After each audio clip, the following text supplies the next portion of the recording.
यासाठी निवडणूक आयोगाची मार्गदर्शक तत्व, पक्षाची घटना नक्कीच भरत, आपण तुमच्याकडनं अधिक अपडेट्स घेत राहणार आहोत. मात्र एक अत्यंत महत्त्वाची आणि मोठी बातमी समोर येते. उद्या दुपारी 2 वाजता शिवसेना पक्ष चिन्हाबाबत पुन्हा एकदा सुनावणी सुरू होणार आहे. उद्या दुपारी 2 वाजता परत या संदर्भात सुनावणी होणार आहे. आपण पाहतोय की आज सकाळपासनं, आज दुपारपासनं शिवसेना पक्ष आणि चिन्हाच्या संदर्भामध्ये सुप्रीम कोर्टामध्ये सुनावणी सुरू होती. कपिल सिब्बल यांचा युक्तिवाद आज कोर्टामध्ये झालाय आणि आता एक अत्यंत महत्त्वाची बातमी समोर येते. शिवसेना पक्ष चिन्हाच्या संदर्भात उद्या दुपारी 2 वाजता पुन्हा एकदा सुनावणी होणार आहे. आजची सुनावणी संपली आहे आणि उद्या पुन्हा 2 वाजता सुनावणी होणार आहे. शिवसेना पक्ष चिन्हा संदर्भामध्ये आज सुप्रीम कोर्टामध्ये सुनावणी सुरू होती, ती संपलेली आहे आणि आता उद्या दुपारी 2 वाजता सुप्रीम कोर्टामध्ये पुन्हा सुनावणी होणार आहे.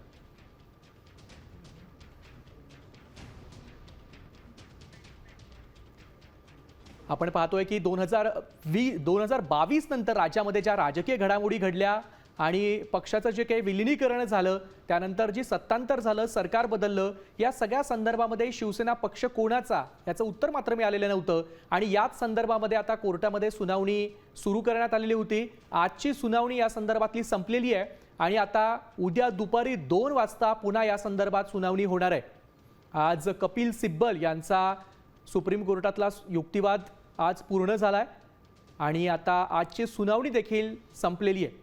उद्या पुन्हा सुप्रीम कोर्टामध्ये या संदर्भामध्ये सुनावणी होणार आहे.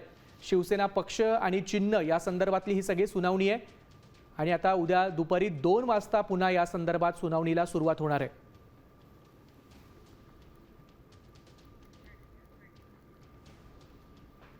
शिवसेना विधिमंडळ पक्ष आणि संघटनात्मक पक्ष असेल, या संदर्भामधल्या अनेक गोष्टींवरती आजच्या या सुनावणीमध्ये चर्चा झाली आहे. सगळा घटनाक्रम देखील कपिल सिब्बल यांनी न्यायालयाच्या समोर ठेवलाय